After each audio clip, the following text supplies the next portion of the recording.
बुद्धिमान की परीक्षा। बहुत समय पूर्व जब गुरुकुल शिक्षा की प्रणाली होती थी तब हर बालक को अपने जीवन के 25 वर्ष गुरुकुल में बिताना पड़ता था। उस समय एक प्रचंड पंडित राधे गुप्त हुआ करते थे जिनका गुरुकुल बहुत प्रसिद्ध था, जहां दूर दूर के राज्य के शिष्य शिक्षा प्राप्त करने आया करते थे।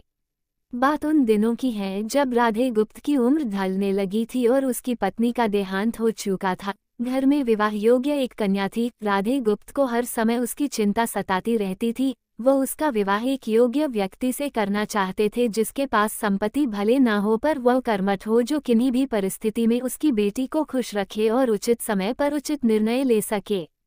एक दिन उनके मस्तिष्क में एक ख्याल आया और उन्होंने इस परेशानी का हल सोचा कि क्यों ना वो अपने खुद के शिष्यों में से ही योग्य वर की तलाश करे। उनसे बेहतर उनकी बेटी के लिए और क्या हो सकता है। इस कार्य के लिए उन्होंने बुद्धिमान की परीक्षा लेने का निर्णय लिया और सभी शिष्यों को एकत्र किया।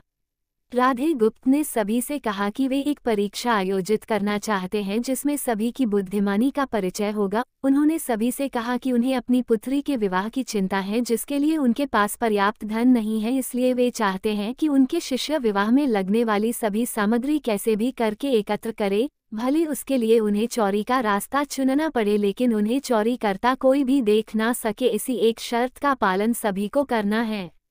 अगले दिन से सभी शिष्य कार्य में जुट गए। रोजाना कोई न कोई तरह तरह की वस्तुएं चुरा कर लाता और राधा गुप्त को दे देता। राधा गुप्त उन्हें एक विशेष स्थान पर रख देते क्योंकि परीक्षा के बाद ये सभी वस्तुएं उनके मालिक को वापस करना जरूरी था, क्योंकि वे अपने शिष्यों को सही ज्ञान देना चाहते थे।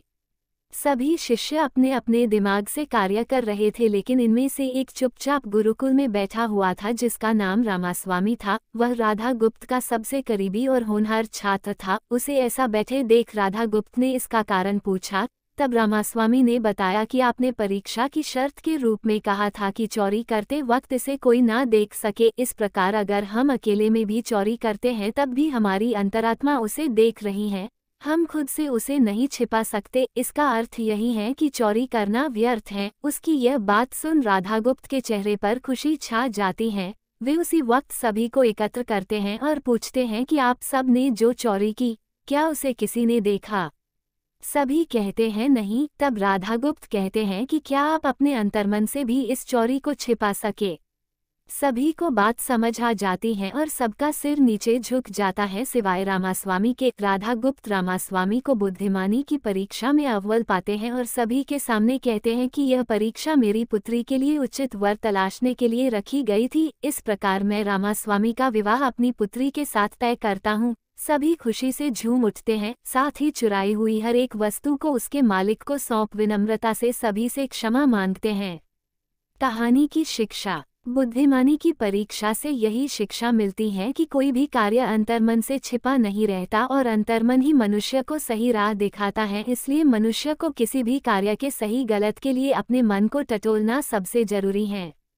आज मनुष्य ने अंतरात्मा की आवाज सुनना बंद कर दिया है, इसलिए ही वो गलत रास्ते पर जा रहा है। हमारी अंतरात्मा कभी हमें गलत राह नहीं दिखाती। ये जरूर है कि मन की आवाज़ हमें वो करने की सलाह देती है जिसे दिमाग कभी स्वीकार नहीं करता, क्योंकि दिमाग सदैव स्वहित में कार्य करता है और मन हमें सही और गलत का परिचय करवाता है। ये सही गलत का परिचय ही हमें सदैव बुराई से दूर रखता है। किसी भी कार्य के पहले हमें मन की आवाज़ जरूर सुनना चाहिए। इस परीक्षा के जरिए राधा गुप्त ने अपनी पुत्री के लिए एक उचित वर भी तलाश लिया और शिष्यों को जीवन का अमूल्य ज्ञान दिया। आज के वक्त में कोई भी शिक्षक एवं शिक्षण पद्धति मनुष्य को धन कमाने तक का ही ज्ञान देते हैं। एक बालक का सर्वांगीण विकास कहीं न कहीं लुप्त हो चुका है। आज का मनुष्य केवल बड़े होकर एक धनवान व्यक्ति बनने का ही ज्ञान विद्यालयों में लेता है।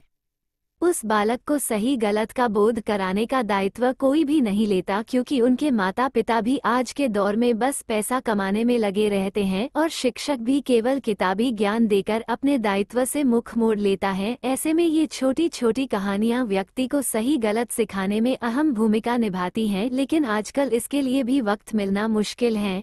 यह एक गंभीर समस्या है जिसके फलस्वरूप आज के बच्चे आसानी से गलत राह पर चलने लगते हैं और उन्हें इसका भान तब होता है जब वे पूरी तरह ग्रस्त हो जाते हैं। अतः जरूरी है कि हम सभी आज की पीढ़ी को ज्ञानवर्धक बातें भी सिखाएं।